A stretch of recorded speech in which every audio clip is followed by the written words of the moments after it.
Non, l'expérience nous a rendu sages. Tu comprends, madame? Ils ont allé 7 mois pour le gouvernement. Et pas, je te dis, je suis proche du ministre de la Santé. Mais au besoin de nous contester, la nationalité n'a été. Autant comme Joseph Kabila. Mbote na balande mission na internet bisika nyonso bozwami na sepeli mingi na confiance bopesa biso tango nyonso ya tutele makalibosa mio pona komina bino de formation o ezasi sans oublier j'ai salué mon coordonnateur Saint Kabisiko Zali balosako mingi. Bonjour monsieur Manuel Tibambi. Bonjour madame. Oui, to sepeli mingi kolando na plateau na biso eza na bato belé bayebio mingi bayebio te soko koki ko se présenter na bande ko basolanda biso na minute. Merci sûr yo moko benga déjà tu vas comprendre déjà que je suis Emmanuel Chibambe, membre de l'UDPS, communicateur de l'UDPS en même temps, acteur politique, voilà. C'est à la présentation on voit ça Internet et partout dans le monde entier. Ok, merci Bolandi. Dengue, M. Manuel Tibambi a se présenté. M. Manuel Tibambi Nalingi. Tibambe. Voilà. Ok, voilà. M. Manuel Tibambe, Tolingi Toyeba. Est-ce que ma gratuité, ils ont marché bien? Mais ma gratuité, ils ont marché bien. Le chef de l'État, ça fait 2 ans d'écritage sur toute l'étendue à Mboka que l'enseignement de base est au Bengaka. Ils ont gratuit, ils ont marché bien. Nonobstant, moi, dérapage à Mickey, surtout, mais toujours difficile. Même bino, maman pour bota moi, et c'est même 9 mois, tout ça, ça a toujours été difficile. Après l'accouchement, ils ont la douleur d'enfantement, après l'accouchement, ils ont toujours sentiment. Tu vois, c'est bien, comme c'est une première expérience dans Mboka Bisso, et connaître quelques difficultés, ils ont même vraiment mineur, ils ont vraiment pénaté. Et puis on est sans oublier qu'il y a eu certaines autorités, notamment Naroboya Kotanga Bakombo Nabango, même qui les pour moi devoir d'éthique et Naroboya Kotanga Bakombo Nabango. Certaines autorités, tant que la coalition FCC cache, Balingaki ba sapé na eloko wana mokonza mboka Balingaki ba ignorer qu'est-ce qu'il y a le mot Balingaki ba négliger en haut pour vraiment ampleur mais malheureusement cabal na campagne na bango ici mbakité. Moi je vous dis la gratuité de l'enseignement est totale et vraiment effective sur toute l'étendue en Mboka. Mais tout ça comme on a bandeko baza ko revendiquer ba trois na bango ba enseignant bazo bima tolanda ki na journal de la ville ndenge ba enseignant bazo réclamer que jusqu'à présent ba msuna ba futamité bazo réclamer gratuité zo ke nango malamu te makambo. Mais ceux qui va réclamer ba salaire na bango ça n'a rien à voir dans la gratuité. Est-ce que yo éviter na mboka na biso ba réclamer ba salaire na bango ça yo mo na enseignement quand enseignement te on a mon arrière mo ba maintenant si avant tirer mo médecin mo ba sali marche ba revendiquer ba salaire na bango si il y a des revendications dans le secteur il y a place numéro dans le secteur enseignement ça n'a rien à voir dans la gratuité enseignement. On a été gratuité enseignement on a fait landela ba chef hiérarchique na bango bisika baza ko évoluer bisika baza ko sala ko landela bango peut-être ba détourner ba mbongo na bango qui sait. Donc réclamation ba salaire il y a ba tout mo boy ça n'a rien à voir avec la gratuité enseignement. Comme je l'ai dit tantôt, la gratuité de l'enseignement va bon train. Mais batu bazo réclamer banda ko tangisa banda makambo gratuité banda de bazuma arriéré à ba salaire na bango mais alaka avanté. Est-ce que yo ngo ebisangai que barrière à ba salaire na niveau ya enseignement primaire secondaire bandika na gratuité so ebisinga oui mais nga na mona nga mutabukuta to ebi ke barrière ba salaire biso do bana ba na mike na école primaire secondaire na neto ba université ndo ka barrière ba salaire ba professeur ba futi monter et ça les comme banaka mais s'il y a des arriérés des salaires on est à eloko mosusu. Moi jusqu'à je ne voudrais pas que bocha en connexion les arriérés ou les revendications il y a ba salaire bokangambo sangisango na gratuité de l'enseignement. Donc on est à raccordement moko malencontreux et ça n'a sens. La gratuité de l'enseignement en est une chose.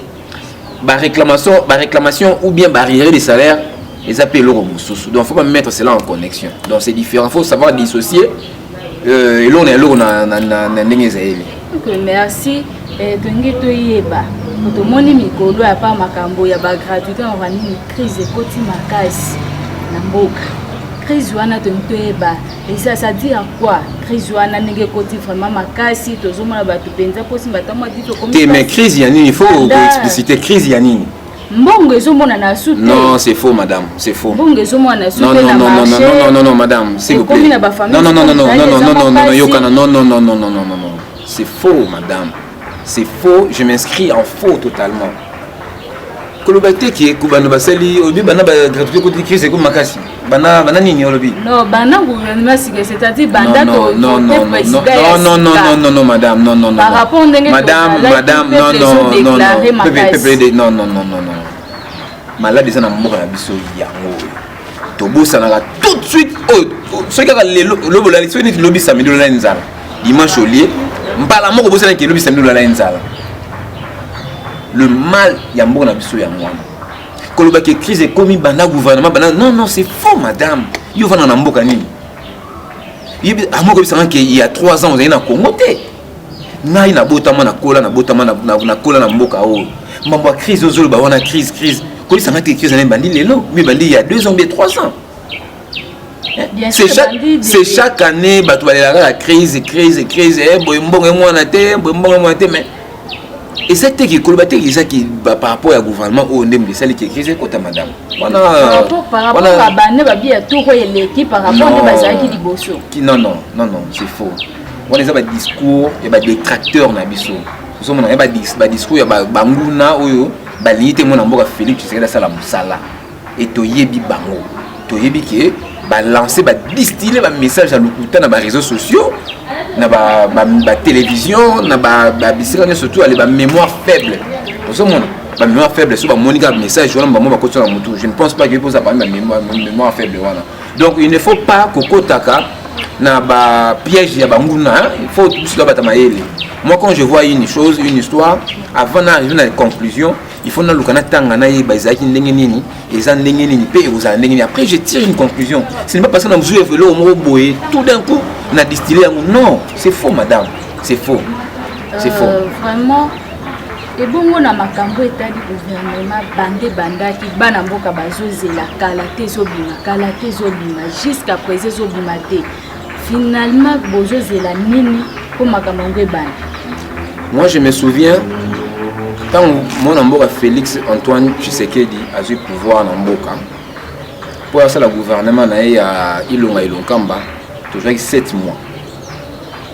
Mon gouvernement coalition FCC cash et c'est là 7 mois pour bima. De 7 mois préparation. Donc gouvernement na pour bima et soit 7 mois pour bima. Mon amboka sama lokonde banoma qui est je crois le 18 février. Donc à sali 1 mois na 2 semaines. N'est-ce pas? Donc si on a 7 mois au gouvernement liboso avant bima na o ami balé moi je dirais que lors il y a premier gouvernement et soit qui temps ebelé koleka o ya sama lokonde. Oyebi même yo za nos maman olamba na ndako jamais so ke wenzo yo cheblo likola message likola nzongo cheblo na nzongo likola ya moto il faut olamba yango mbango okolola mbango malembe bela oza na conscience que olambi biloko ebeli normal pour servir bato ata mona zo landa moi j'ai faim bona boy et ça c'est parce que mona zo la kuna gana nzala nde yo faut cha biloko fait bela dans 30 minutes tu dans 5 minutes qui timba mon o linga pino ke le mana minutage normal et beli pour s'assurer que biloko est belle non servir en bateau que va consommer et vous en avez fait il y a ma bête il y a nuisance té pourquoi bolingi mais bana mboka ngape na mona mboka wana moi je préfère eloko ya malamu eumela isa na malamu ke lo moto sala mbanga la va vite pour que l'obito ya sukolela non l'expérience nous a rendu sages tu comprends madame ils ont alunga ça 7 mois pour sa gouvernement vous avez Sama Lukonde, ça fait même pas 2 mois. Mon peuple en haut, on a Congolais, on a peuple wana. Moi je préfère Sama Lukonde soit ton naïe. Abusez-le malambo eux aux la salutaire pour la population congolaise. Soyons calmes, ça ne tuera personne. Un jour nous finirons. Batu diriger mboka bangonde batu bazo temps pour va monsieur Laura malambo. Ba lo bana ba diriger mboka, non ba diriger mboka te. Ba yebite comment ça se passe. Maman, c'est facile, ce n'est pas que na wenzo lambi bon non. Ce n'est pas facile. Est-ce qu'il y a ça comme d'un président de la République, ça comme d'un premier ministre pour le réseau mais là c'est une expérience non, nous sommes dans un pays de 80 millions d'habitants. Nous sommes en train de chercher les personnes rares pour composer le gouvernement ou bien le gouvernement des warriors, le gouvernement des warriors. Mais pour le coup, j'ai pas d'État parce que soit une constitution on a un article sur pour former le délai minimal pour former un gouvernement dans mboka na biso. Ils ont varié entre 2 à 4 mois. Voilà le délai minimal. Je ne vais pas dire délai maximal, je dis minimal. Mais d'après moi, nous sommes dans le délai. Que les gens aient patience, ça ne tuera personne. Un jour, les gens finiront par savoir mon gouvernement est bien. Et vous dites moi. Merci mingi la réponse au précis de ces pays nango makasi malgré balobi ko mais les akopola ma promettre. Oya lobby wana asa kuma président de la République. Oya zoloba wana asa kuma premier ministre. Ndenge oloba kezo umela pona na kuma président de la République. Maman zolamba bango batikala jamais koleka na. Maman pe cédera jamais pour bana bolanza maman bibonga linzala akisamba maman cédera pété maman qui n'a rappelé bon ratiblo robela si ma servir bana balier pour s'assurer que biloko wana et robeli sa bana té biloko na lambami en bonne et due forme. Alors c'est dit na kolela bana non. Vous avez c'est comme ça.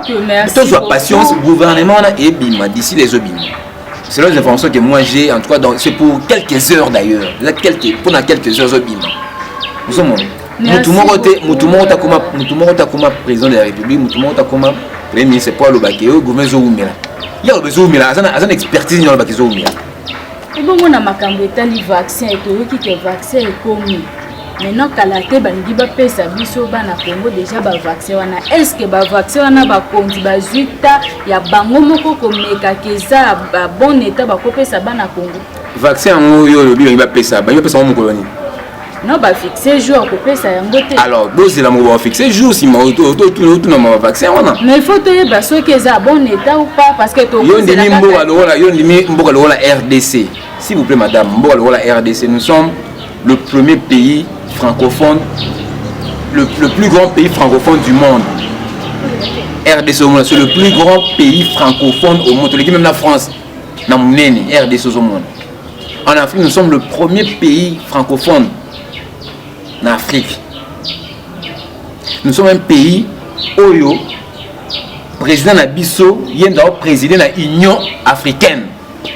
Il y a beaucoup de sérieux, madame. Comment est-ce qu'il y a un tel pays vaccin aux autres pays dans le monde entier par rapport à Moutaza dirigé dans l'équipe de réponse à Ebola.